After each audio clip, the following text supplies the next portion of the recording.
नमस्कार, मैं हूं आयुषी आपके साथ। साल 2023 की शुरुआत तो हुई भारत जोड़ो यात्रा से, लेकिन हम आपको दिखाते हैं कि साल भर कांग्रेस सहित तमाम विपक्षी कैसे भारत तोड़ने का काम करते रहे। दिखाते हैं वो खास बयान जो इंडी गठबंधन की फूट डालने वाली सोच उजागर करते हैं, जो साबित करते हैं कि कैसे इंडी गठबंधन दरअसल टुकड़े टुकड़े गैंग की कठपुतली है। सबसे पहले बात कर लेते हैं राहुल गांधी की। वैसे तो राहुल गांधी देश जोड़ो यात्रा की बात करते हैं, लेकिन वो भारत को एक राष्ट्र ही नहीं मानते। You read the Constitution of India, you will find, and many of my colleagues who have not read it should look at it. You will find that India is described as a union of states. Rahul Gandhi विदेशों में भी देश और देश के लोकतंत्र का अपमान करने से नहीं चूके। So the surprising thing is that the so-called defenders of democracy, which are the United States, European countries, seem to just be oblivious that a huge chunk of the democratic model has come undone, right? Which is a real problem with regards to, and frankly, where the opposition is fighting that battle, right? And it's not just an Indian battle.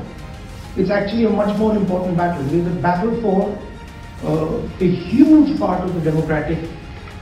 Manipur जैसे sensitive मामले पर जहां सारे देश को एकजुट खड़ा होना था, वहां भी राहुल गांधी सिर्फ राजनीति की रोटियां सेक रहे थे।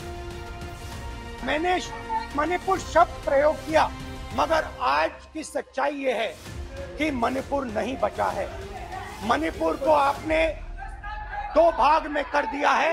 कांग्रेस आजादी के बाद से ही विभाजन और तुष्टीकरण की राजनीति करती आई है, तो भला अब कैसे बदल सकती है?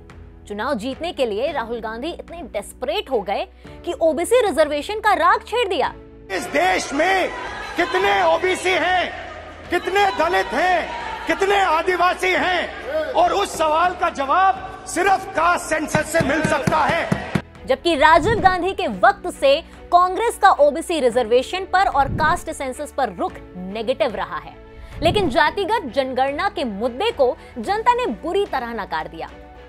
हिंदी हार्टलैंड के 3 राज्यों में चुनाव हारने के बाद पूरे कांग्रेस इकोसिस्टम ने यह नैरेटिव फैलाना शुरू किया कि उत्तर भारत के लोगों को अपना नेता चुनने की समझ नहीं है, और एक बार फिर नॉर्थ साउथ डिवाइड पैदा करने की कोशिश की। धारा 370 हटाए जाने के मुद्दे पर कांग्रेस का रुख उस वक्त सामने आया जब कपिल सिब्बल ने सुप्रीम कोर्ट में कश्मीर में रेफरेंडम कराने की बात की, जिसे कोर्ट ने खारिज कर दिया।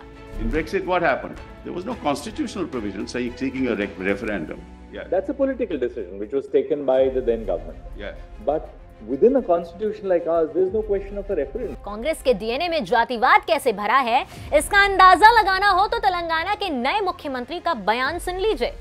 रेवती रेड्डी ने केसीआर बिहारी कुर्मी बताकर अपनी विचारधारा बता दी। They are Kurmis in Bihar. Bihar DNA से तेलंगाना डीएनए बेहतर है। मेरा 10 जनरेशन को आप ढूंढो, हम तेलंगाना के हैं।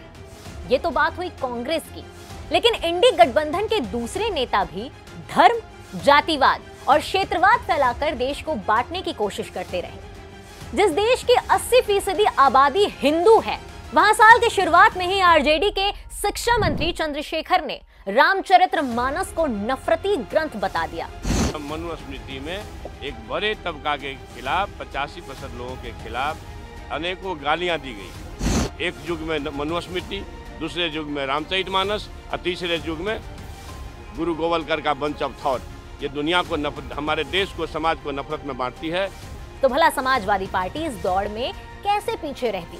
ऐसे धर्म का सत्यानाश हो जो हमारा सत्यानाश चाहता। 85-86% हिंदुओं को गाली दे करके मुट्ठी भर 5% हिंदुओं के भावना की बात करते हो। 85% हिंदुओं को गाली दोगे, 5% हिंदुओं की भावना की चिंता करोगे। कुछ अल्पसंख्यकों को लुभाने के लिए इंडिया अलायंस ने सनातन धर्म और हिंदुओं को नीचा दिखाने की होड़ में लगी हुई। डीएमके लीडर उदयनिधि स्टालिन ने सनातन धर्म की तुलना डेंगू, मलेरिया और कोरोना से करते हुए सनातन धर्म को खत्म करने की बात की। तो वहीं डीएमके नेता ए राजा ने भी हिंदू धर्म के खिलाफ बयान दिए। இந்துவாக இருக்கிறவரை சூத்திரன், சூத்திரனாக இருக்கிற வரை நீ விபச்சாரின் மகன், இந்துவாக இருக்கிற வரை நீ பஞ்சவன், இந்துவாக இருக்கிற வரை நீ தீண்டத்தகாதவன். எத்தனை பேர் விபச்சாரி மகனாக இருக்க விரும்புகிறீர்கள், எத்தனை பேர் தீண்டத்தவனாக இருக்க விரும்புகிறீர்கள் என்கின்ற கேள்வியை உறக்க சொன்னால்தான் அது சனாதனத்தை முறியடிக்கின்ற அடிநாதமாக அமையும் என்பதை விடுதலையும் முரசொலியும் திராவிட முன்னேற்ற கழகமும் திராவிடர் கழகமும் எடுக்க வேண்டிய காலம் வந்துவிட்டது. तो ममता बनर्जी ने रामनवमी के त्योहार पर हिंदुओं को ही धमकी दे डाली।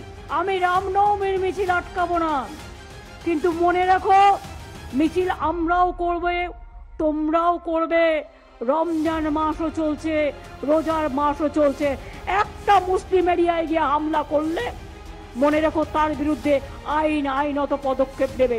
तो इंडिया अलायंस का सनातन विरोधी चेहरा तो आपके सामने आ ही गया है, लेकिन फूट डालने के लिए ये लोग किसी भी हद तक जा सकते हैं। धर्म जाति के बाद इंडिया अलायंस के नेता उत्तर बनाम दक्षिण के एजेंडा को हमेशा हवा देते आए हैं। डीएमके के दयानिधि मारन ने कहा कि उत्तर भारतीय साउथ में आकर टॉयलेट साफ करते हैं। யூபியில் ஹிந்தி மட்டும் படிக்கிறவன் தான், பீகார்ல ஹிந்தி மட்டும் படிக்கிறவன் இங்க வந்து தமிழை கற்றுக்கிட்டு இன்னைக்கு நம்ம வீடு கட்டி தரான், சாலையை பிறக்கிறான், கக்கூஸ் கழுவுறான்। डीएमके एमपी सेंथिल कुमार ने तो उत्तर भारत को गौमूत्र स्टेट कह दिया। The power of this BJP is only winning elections and mainly in the heartland states of Hindi and what we generally call as the Gomutra states. तो देखा आपने कैसे इंडिया अलायंस के लोग फूट डालकर जीतने का सपना देखते हैं। इनके बयानों को देखकर तो यही कह सकते हैं कि इनका नाम इंडी गठबंधन नहीं, भारत तोड़ो गठबंधन होना चाहिए।